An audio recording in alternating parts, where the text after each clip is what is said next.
날이 많이 무덥습니다. 이제는 지구의 온난화를 넘어서서 끓는다는 의미로 지구 열화가 되고 있다고 합니다. 세계가 동시다발적 폭염에 시달리고 기상 관측 이래로 금년 7월이 가장 무덥다고 하네요. 앞으로 올 지구 열화의 무더운 7월이 계속 진행되기 때문에 지금의 7월이 제일 시원한 때래요. 앞으로 비교하면. 이런 지구에서 숨쉬며 살아가고 있고 우리의 후대가 더 걱정이 됩니다. 최근에 위협적 그리고 기습적으로 몰아친 장마로 많은 생명을 잃었잖아요. 오송지하도 참사는 누구나 운전하다가 지나가는 길인데 일상 중에 겪을 수 있는 일이어서 남의 일 같지 않더라고요. 갑작스런 비보에 가족의 가슴은 얼마나 놀랐을까. 10년 만에 얻은 아들, 장손이자 외아들인 이 아들이 해병대에 갔고 그리고 그곳에서 실종자 수색을 하다가 본인이 실종자가 되어 끝내 죽어버린 그 어머니의 절규를 보면서 같은 부모의 마음으로 안타깝게 와 닿았다는 것은 우리에게도 나에게도 그런 일이 없으라는 법 있나 하는 공유된 마음 때문이지요. 묻지마 살인으로 칼을 품고 그냥 일면식도 없는 사람을 길 가다가 닥치는 대로 사람을 죽이는 그 현장에 내가 또는 나의 가족이 또는 몇백 명 되는 우리 나눔의 교인들 중에 누구라도 한 사람 거기에 있었다고 한다면 그러지 말라는 법 없잖아요. 그러고 보니 이게 산다는 게 이게 보통 일이 아니다. 그리고 이렇게 살아있다는 것이 하나님의 은혜요, 기적이다 하는 생각이 들 정도니 기후나 환경 변화도 그리고 제정신이 아닌 사람들이 살아가는 이 세상 일들이 한껏 마음을 무겁게 하고 있는 바. 또 이것은 한 달이 건넌 거잖아요. 근데 여러분 각자 개인의 삶으로 나를 적용시켜 보면 헤쳐나갈 일들이 한두 가지가 아니잖아요. 자신의 문제만 해도 그렇고 범주가 가족까지 넓어지면 그 일이 곧 내 일이고 건강의 문제, 물질의 문제 그리고 이 자녀들의 앞날까지 말이지요. 사회와 단절되어 사람을 안 만나고 방에 홀로 박혀있는 외롭게 살아가는 고립 내지 은둔의 청년들이 이 서울에만 13만 명이 있다고 합니다. 입장을 생각해 보는 거예요. 되는 일이 없다고, 사람들이 나를 바라보지 않고 돌보지 않는다고. 그 젊은 시절에 오죽이나 스트레스가 많았으면 그러고 살까.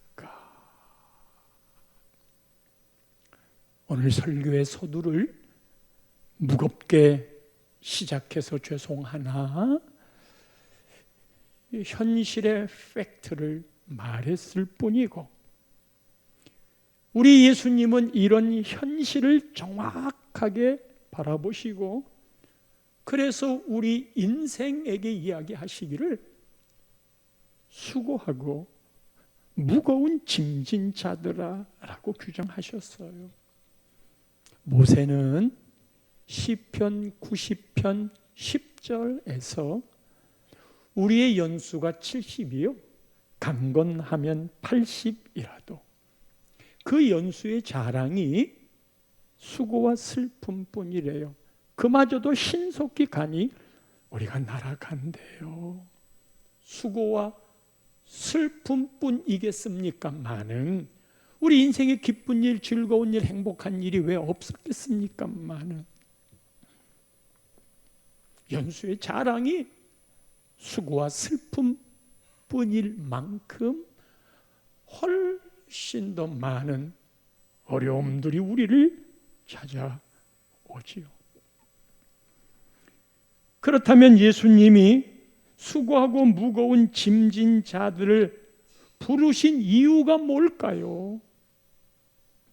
오늘 말씀에는 내가 너희를 쉬게 하리라.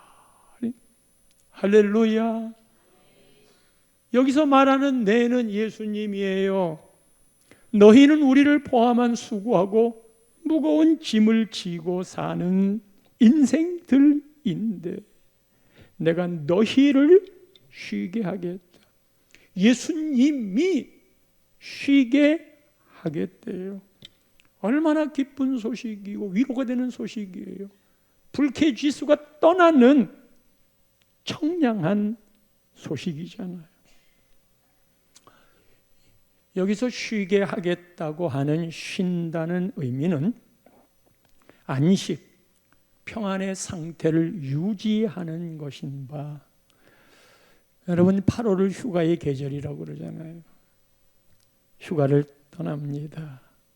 그리고 이 휴가를 떠나는 이유는 휴가 이후에 새 힘을 새 기분으로 얻기 위함이지요. 여행을 예로 들어볼까요? 여행을 떠나기 전에 정말 기뻐요. 계획을 잡아놓으면 즐거워요. 내년도에 성지순례 계획을 하고 있는데 어느 분이 성지순례 그 생각하면서 산대요. 여행은 떠나기 전이 제일 행복합니다. 그것이 자체가 힘을 줘요. 생각만 해도 힘든 지금을 이겨낼 수 있지요. 그런데 막상 여행을 떠나면 많은 인파에 시달려요. 교통체증에 힘이 들어. 바가지 요금이 속상하게 만들어. 무더운 날씨에 짜증까지 나. 마치거나 돌아오면 오히려 더 피곤한 거 느끼잖아요. 육체적으로도 피곤하고 다녀오면 그동안 못했던 밀린 일이나 살림살이가 기다리고 있고 예상치 않게 너무 써버린 카드값에 오히려 후유증이 생기고 다녀오고 나면 안식을 오히려 잃어요. 이 쉼에는 육체를 많이 쓰시는 육체 노동자라고 표현할까요? 그리고 정신을 많이 쓰는 정신 노동자가 있는 바 육체를 쓰시는 분의 쉼은 육체를 쉬어야 되고요. 정신을 많이 쓰시는 분은 정신을 쉬셔야 되는 거예요. 따라서 우리는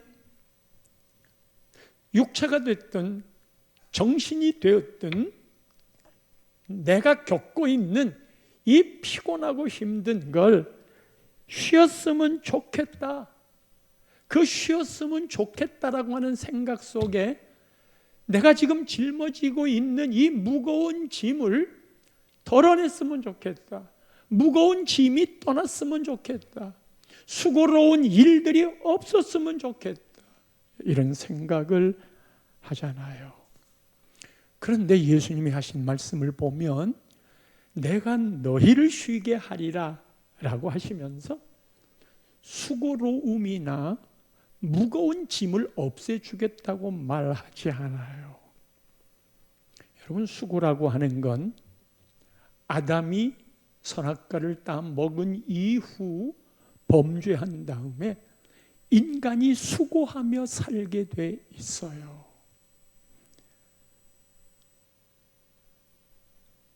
그게 없어지지 않아요. 우리 인생에 쥐어진 무거운 짐, 예수님이 없애주겠다고 말하지 않아요. 우리는 그런 짐들이 늘 찾아오고 있어요. 자식 하나만 예를 들어볼까요? 결혼을 해서 자식이 없으면 그게 무거운 짐이에요. 잉태했어요? 얼마나 기뻐요. 임신했다고. 그런데 임신하고 난 다음에 부모가 어떻게 할 수 있는 일이 없잖아요. 이 아이의 염색체 수가 하나라도 부족하면 그 안에서 다 세포들이 분열하면서 손도 만들고 발도 만들고 눈도 만들고 이목구비 사지백체 오장육부 다 만드는데 아빠가 할 수 있는 일이 뭐가 있어요? 엄마가 할 수 있는 일이 뭐가 있어요? 그래서 태아 교육, 영양, 실조 안 걸리게 그 정도이잖아요. 그건 부모가 이 애가 건강할까 하는 거는 부모가 할 수 있는 일이 없다는 거예요. 그래서 병원에 가가지고 의사의 손도 기계의 손도 빌리지만 그 자체가 무거운 짐인 거예요. 이 자식이 태어날 때 해산의 고통, 와 태어났다. 모든 일이 박수치지. 낳는 것보다 키우는 게 더 힘든 일이라. 키우면서 잘못되지 않을까? 그거 벗어난 사람 없잖아. 그게 우리에게 무거운 짐이란 말이에요. 다 저절로 큰 것 같지요. 그래서 우리는 하나님의 은혜라는 고백을 하는 건데, 애가 열심히 움직이기 시작하고 초등학교 입학하고 하면 왕따 당하지 않을까? 학교 가다가 등굣길에 하굣길에 혹이라도 교통사고 만나지 않을까? 유괴라도 당하면 어떻게 할까? 그런 걱정들이 그게 무거운 짐이에요. 그렇다고 무자식이 상팔자이니까 안 나고 살겠어요. 대학까지 졸업하고 나면 취업 전선에 뛰어들고 그 이후에는 이 결혼해야 되는데 결혼하지 아니하고 그렇게 살아가는 게 부모에게는 보통 무거운 짐이 아니란 말이에요. 그래요. 결혼해서 이제 한숨 놨다 축복기도 축하받으면 또 자녀를 낳아야 되는데 그것이 계속 반복되고, 그래서 사돈까지 그 영역이 넓어지게 되면 또 거기까지 또 함께 끌고 안아야 될 무거운 짐으로 다가서는 거예요. 따라서 우리 인생에 무거운 짐이 사라지지 않아요. 수고로운 것도 인생이 살아가는 길이에요. 하여 여러분들이 예수 믿고 이 수고로움 좀, 이 무거운 짐 좀 예수님이 없애줄 줄 알았는데, 그래요. 비가 오면 다 그 비를 맞는 게 일반적인 일이에요. 그러면 그런 수고롭고 무거운 짐 예수님이 어떻게 쉬게 해주냐고 이야기를 하냐 말이에요. 예수님은 무거운 짐을 없애주는 게 아니고 이 무거운 짐을 지는 방법을 알려주시는 거예요. 할렐루야. 무거운 짐을 지는 방법을, 우리 인생의 삶에 내가 예기치 않았던 태풍이 몰려오고 폭풍이 나를 휘감을 때 그것이 없어지는 게 아니에요. 그것을 이겨나갈 수 있는 방법을 알려주시는 거예요. 두 가지를 말씀하십니다. 오늘 본문에 수고롭고 무거운 짐 졌니? 그럼 내가 쉬게 해줄게. 그게 없어지는 게 아니고 그 짐을 지는 방법을 알려줄게. 첫 번째 28절 말씀에 다 내게로 오라. 그래야 너희를 쉬게 해. 내게로 안 오는데 쉬게 할 수 없어. 수고하고 무거운 짐 지어서 죽을 인생이니 쉬게 해준다니까. 그게 뭔 줄 알아? 1차적으로 내게로 와. 예수님에게로 와. 열심히 주일 예배를 드리다가 예배를 안 나오는 성도님이 계셔요. 그래서 주일 예배 나오라고 이야기를 하면 아주 겸손하게, 목사님, 지금 제가 복잡한 일이 있습니다. 다른 거 신경 쓸 정신이 없습니다. 너무 힘들고 복잡해서 예배를 드릴 정신이 없습니다. 그러니까 양해 좀 해주세요. 제가 이 문제가 정리되고 마음이 평안해지면 그때 교회 나가겠습니다. 그때 예배하겠습니다. 그래서 이야기합니다. 모든 일에는 순서가 있는데 겉옷부터 입지 않는다. 속옷부터 입고 겉옷을 입는 거다.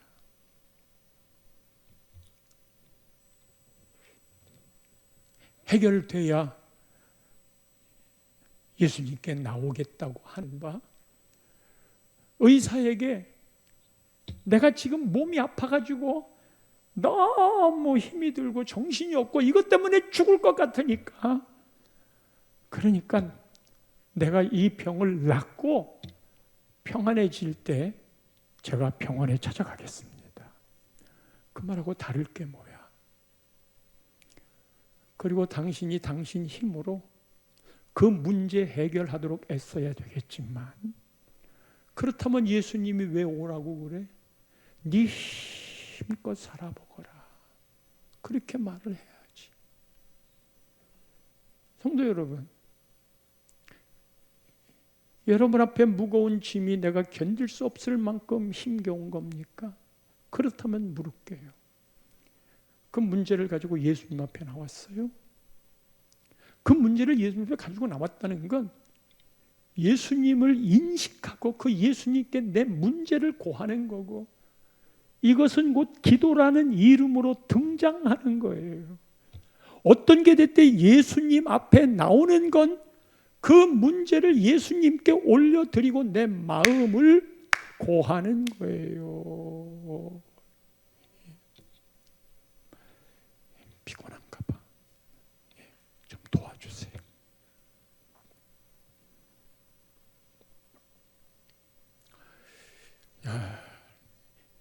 살다 보면 인생의 무거운 짐이 내가 이겨내지 못할 만큼 어려울 때 있어요.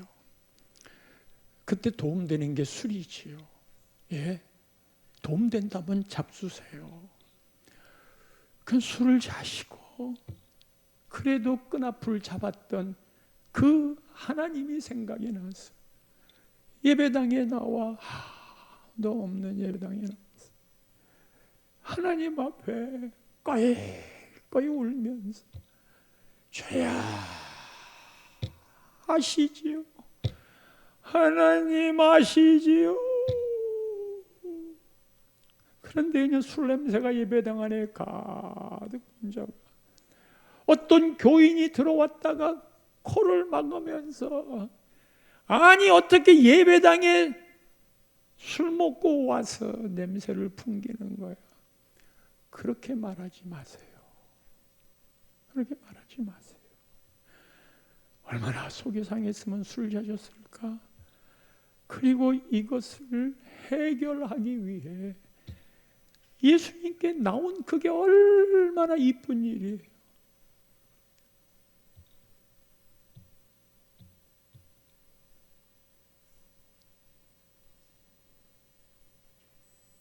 그 자체가 이미 해결의 실마리를 본 거예요. 그런데 교인들이 술은 안 먹어도 예수님께 나오지 않는 것까지 해. 술은 안 먹으면서 예수님께 안 나와. 술 안 먹는 건 잘 지킨다고 생각을 하는데 예수님께 안 나와.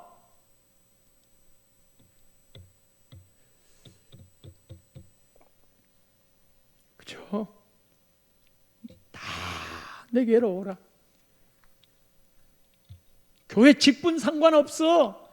초신자, 기신자 상관없어. 목사, 장로, 중직, 평신도 상관없어. 누구나 다 무거운 짐을 지는데 그 짐이 극하게 어려운 사람들은 나오란 말이야. 두 번째, 나와서 뭐 하게요? 예수님이 나에게 배우래요. 29절입니다. 나는 마음이 오냐고 겸손하니 나의 멍에를 메고 내게 배우라. 그리하면 너희 마음이 쉼을 얻으리니. 와서 뭘 하느냐? 배우래요. 배우면 너희 마음이 쉼을 얻는다. 말했지요.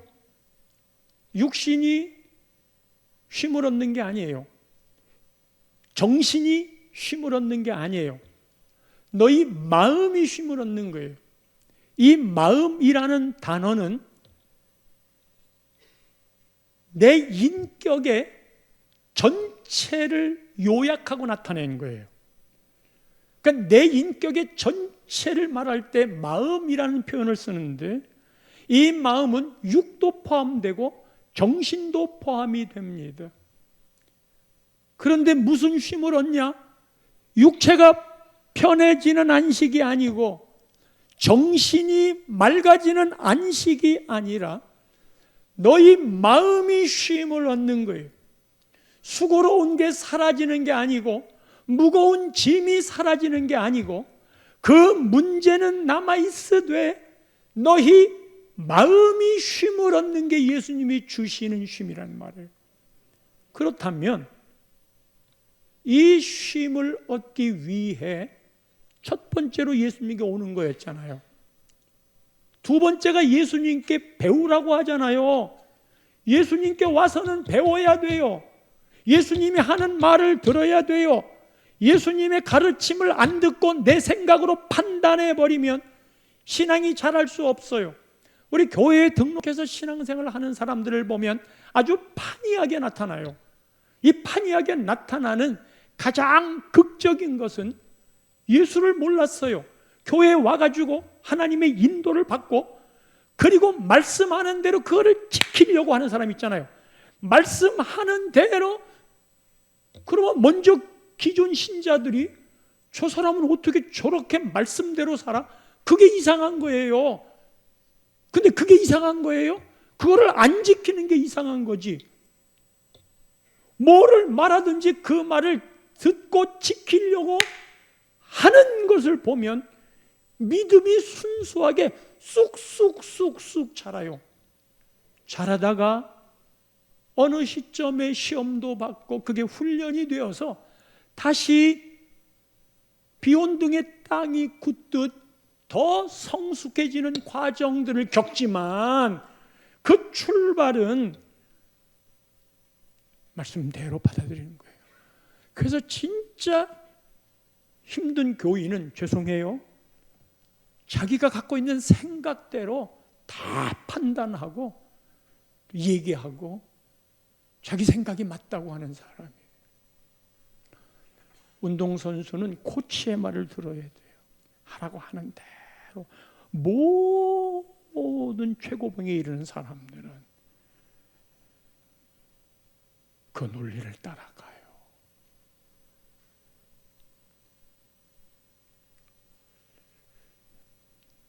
예수님께 배우는 그 일이 두 가지예요. 짐을 가볍게 지는 방법 두 가지. 첫째, 예수님이 마음이 온유하고 겸손하대요. 이 무거운 짐을 졌잖아. 그거 없어지지 않는다고 그랬잖아요. 그럼 이 무거운 짐을 내가 막 억지로 지는 게 아니고 이 무거운 짐 때문에 막 속상해하고 억울해서 못 살고 이 무거운 짐이 신앙생활을 할 때에는 이것이 십자가라는 표현으로 이루어지는 거예요. 왜 이게 나에게만 있는 거예요? 하나님이 그거를 몰라? 그래서 그 십자가를 온유와 겸손의 방법으로 받아들이라는 거예요. 온유와 겸손의 방법은 예수님의 마음이에요. 우리의 삶을 온유와 겸손으로 살아내는 거예요.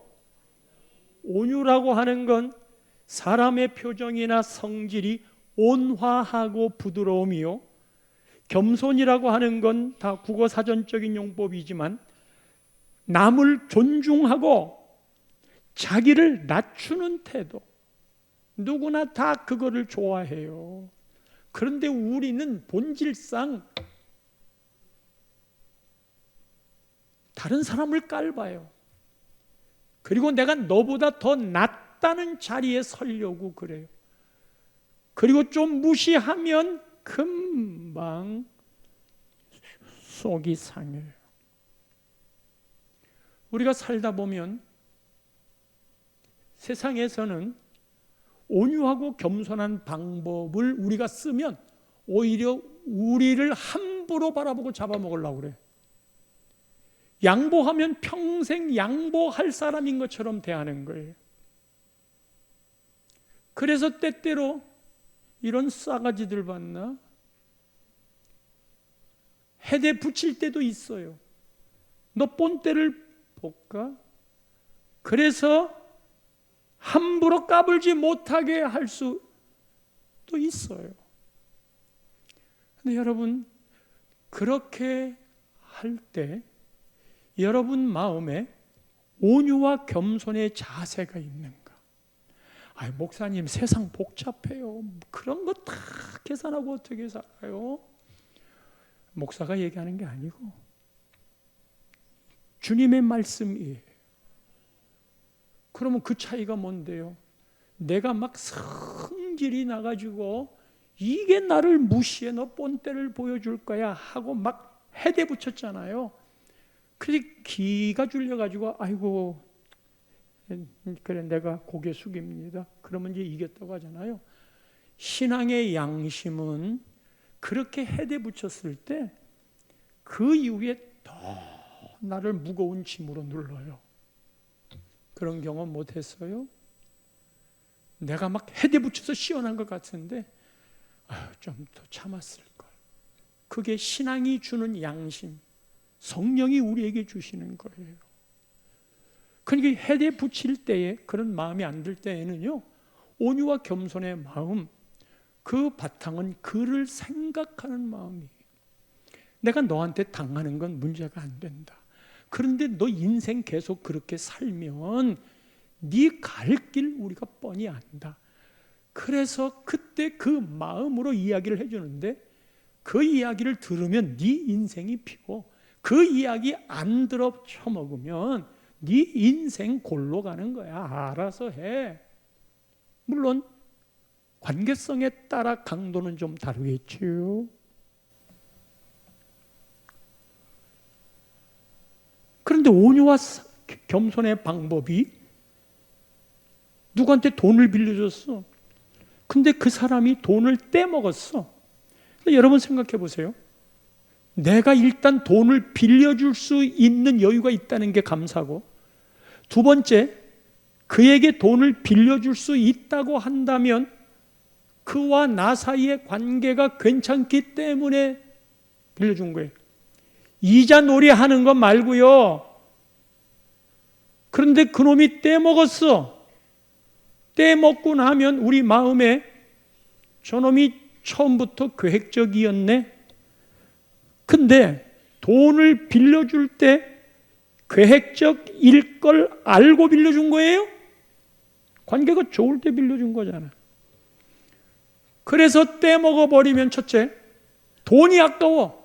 더더군다나 그 돈이 다른 사람에게 내가 빌려가지고 줬으면 이 사람에게까지 내가 시달려. 그러니까 여러분, 인생을 사는 지혜에 아무리 급해도 다른 사람 돈을 끌어다가 내가 주지 마세요. 거기서 빌려서 내가 하지 마세요. 자식들 사업할 때 마음이 몹시도 힘들어서 어떻게 도와주고 싶죠?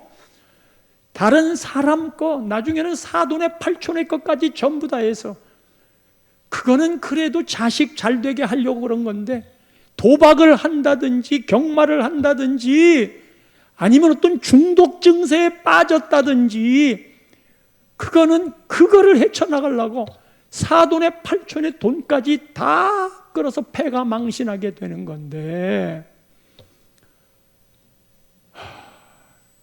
어쨌든 돈이 아까워.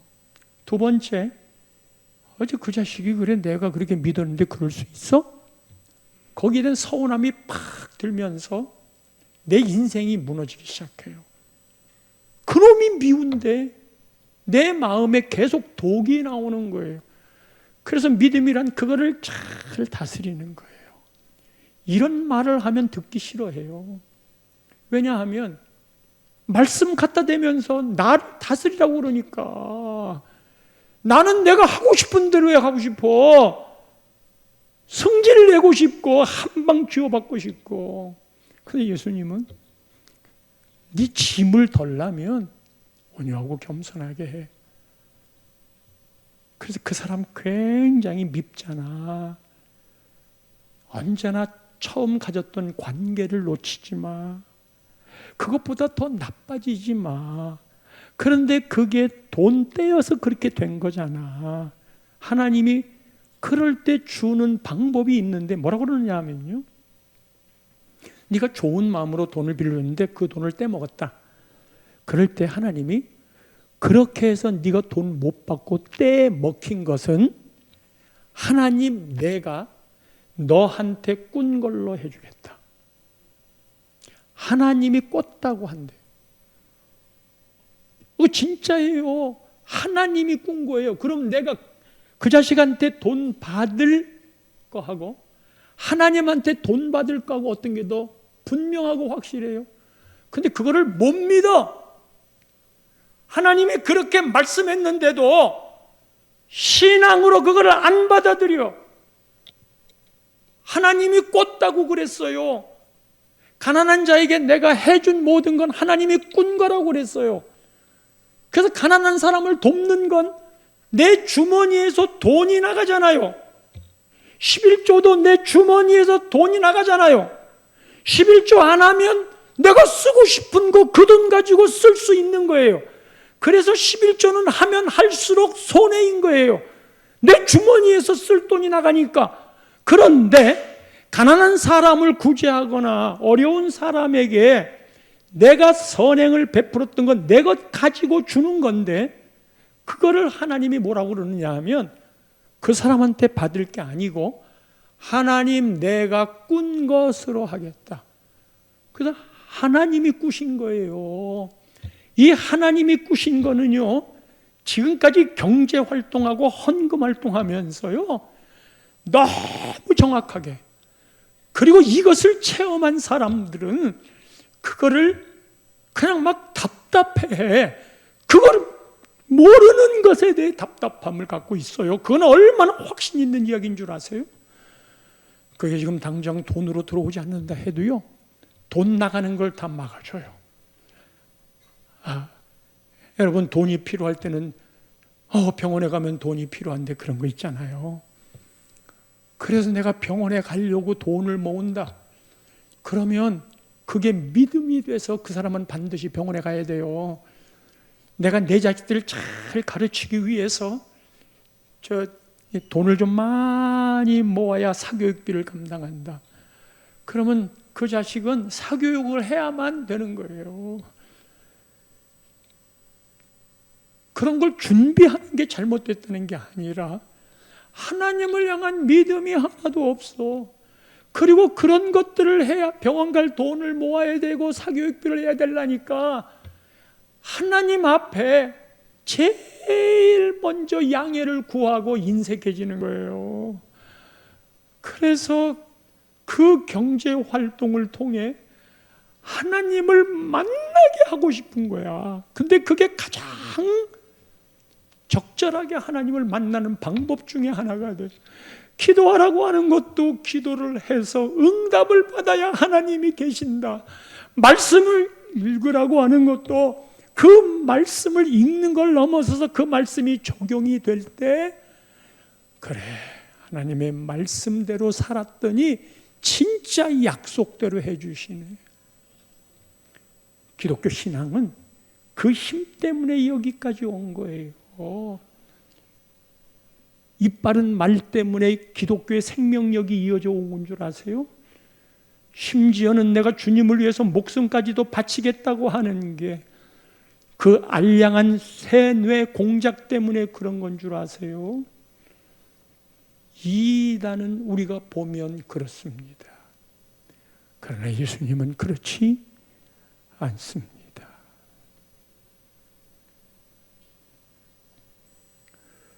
하나는 온유와 겸손이고, 배우는 두 번째가 예수님의 멍에를 메고 배우래. 예수님의 멍에? 멍에는 지기 싫어요. 힘들어요. 멍에는 그 자체가 무게인데 예수님의 멍에가 뭐예요? 여러분, 우리 신앙생활 하면서 내 마음대로 못하잖아. 오늘 주일인데 더운 날 이 예배 자체에 오는 게 멍에일 수 있잖아요. 신앙생활 하면서 손해보고 양보해야 되고 참아줘야 되고 그런 게 다 멍에잖아요. 우리는 이 멍에를 십자가라는 말로 대신하는데, 예수 믿으면 을이 된단 말이에요.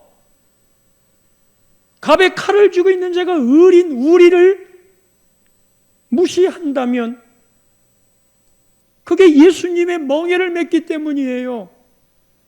근데 예수님이 나의 멍에를 지래.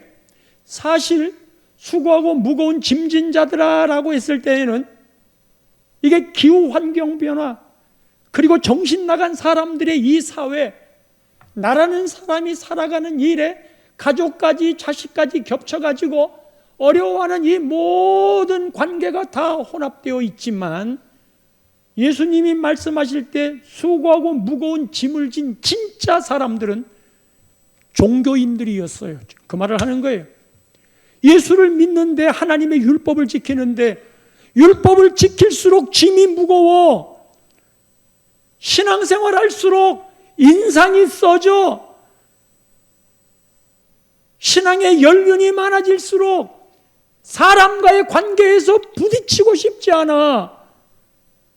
그래서 예배만 끝나면 급하게 도망가듯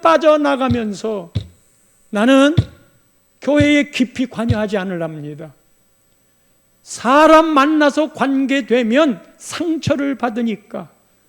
그래. 그러면 예수님이 당신이 상처받는 그것을 목적으로 신앙생활을 하라고 하는 건가? 그 다른 사람이 잘못했기 때문에 내가 이러는 거 아닙니까? 주님이 그런 걸 모르나? 어떤 상황이 오든지 내가 나를 다스려야 돼. 하나님의 방법의 말씀으로. 그때 하시는 말씀이 예수님의 멍에를 메라. 그 멍에가 십자가로 힘드는데, 교회 생활하면서 짜증이 나는데, 그러나 내가 하나님을 버릴 수 없고 신앙을 버릴 수 없으니까 교회는 나오겠습니다만 신앙의 방법이 힘이 들어요. 당연하지. 왜? 그게 멍에니까. 근데 예수님의 멍에라고 하는 말을 생각해 보세요. 이 예수님이요, 멍에는 원래 우리는 소 한 마리 끌고 가면서 밭 갈 때 이래야 로로요요요 그렇게 하지만 이스라엘의 멍에는 반드시 소 두 마리가 끌어요. 거기에 같이 하나로 멍에에서 둘이 같이 걸어가게 해요. 그런데 이 두 마리의 소 중에도 서로 힘센 놈 덜한 놈이 그 안에 있는 거예요. 그러면 힘센 놈 덜한 놈이 같이 몰려갈 때 힘센 놈이 덜 힘센 거를 도와주는 거예요. 그 힘센 놈이 힘들게 가는 거예요. 그래서 주인은 이 소들이 멍에를 매지 않을 때 그 순번을 정합니다. 서로 싸울 때도 있잖아요. 등치를 봐도 알고. 그래서 자기들 안에 순서가 있는 거예요. 그리고 둘이 같이 묶어서 둘이 함께 가는 건데 그때 더 고생하는 게 힘센 거예요. 근데 예수님이 멍에를 같이 진대요. 근데 이 멍에는 30절 말씀을 보면 예수님이 이런 말을 해요. 내 멍에는 쉽고 내 짐은 가벼웁니다. 멍에는 지지만 멍에는 쉽고 내 짐은 가볍대. 그게 예수님 짐이래. 그 말을 왜 해요? 같이 멍에를 메고 살아가면, 이 땅에 무거운 짐을 지고 살아가면 그 예수님이 모르는 거 아니고 예수님이 너하고 같이 멍에를 짊어지고 가는 거거든. 그걸 배우라는 거예요. 그걸 배우라는 건 예수님이 그렇게 우리와 함께 지금까지 살아줬다는 거예요. 지금까지 돌아보면 예수님이 나 혼자 무거운 짐을 지고 가는 줄 알았는데 아니에요.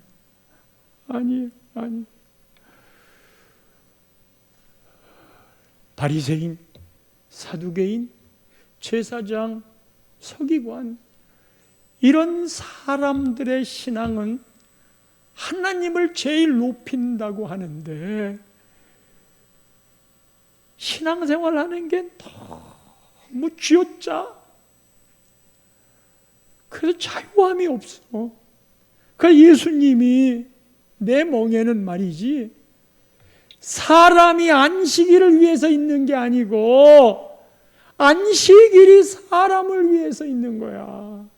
안식일을 지키는 법이 너무 복잡하게 만들고 그 복잡하게 만드는 것을 사람들은 못 지키는데 자기는 지킨다고 우쭐해 있으니까 다른 모든 사람들은 얼마나 율법을 지키는 게 힘이 든지 몰라. 예수님이 수고하고 무거운 짐진 자들아 다 내게로 와. 내가 너희를 쉬게 한다니까. 내가 너희들의 짐을 져준다니까. 여러분 등산을 하면 등산 배낭을 싸는 법을 배워야 돼요.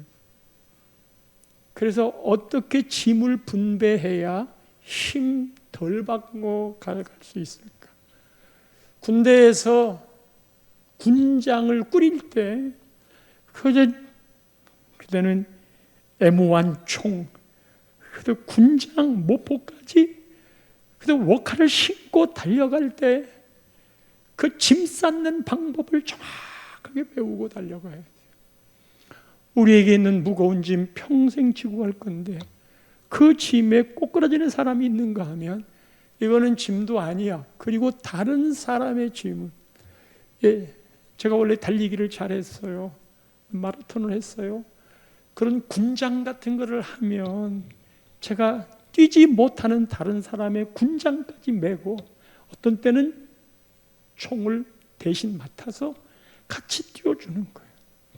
그게 짐을 매는 요령인 거예요. 그 요령이 온유와 겸손으로, 그리고 예수님이 함께 하신다는 아주 멍에가 쉽고 짐은 가벼운. 제가 시를 하나 써서 우리 노예 목사님들에게 전했더니 목사님 이거 자기가 좀 써먹어도 되냐고, 그러시라고, 이름 안 밝혀도 된다고. 그 시만 읽고 마칠게요. 착각. 주의를 지키려고 하고픈 일도 좋은 직장도 접었다. 11조 지키려고 쓰고 싶은 것도 사는 것도 절제했다. 맡겨주신 임직 자리 잘 지키려고 손해보고 참으면서 살았다. 그야말로 좁은 문 십자가이다. 평생 이렇게 살아야 하나. 그런데 살아보니 내가 주의를 지킨 것이 아니라 주일이 내 영혼을 지켰다. 내가 11조를 지킨 게 아니라 11조가 내 물질을 지켰다. 내가 임직 자리 지킨 것이 아니라 임직 자리가 내 경건을 지켰다 하여 고백하노니, 내가 하나님을 택한 것이 아니라 하나님이 태초부터 나를 택하셨고, 내가 하나님을 사랑한 것이 아니라 하나님이 먼저 나를 사랑하셨노라. 하나님 없이는 못 살아요 했더니 하나님은 나는 너 없이는 너 못 산다 메아리친다. 신앙의 철이 들고 나니 믿음의 세월이 지나고 보니 착각이 교만되어 이제껏 살아왔네. 뒤늦게 깨닫는 다행스런 고백이라. 8월 휴가에 참 힘이 있기를 바라고, 이 8월에 우리가 누려야 될 복이 오늘 예수님 하신 말씀인 줄 믿습니다.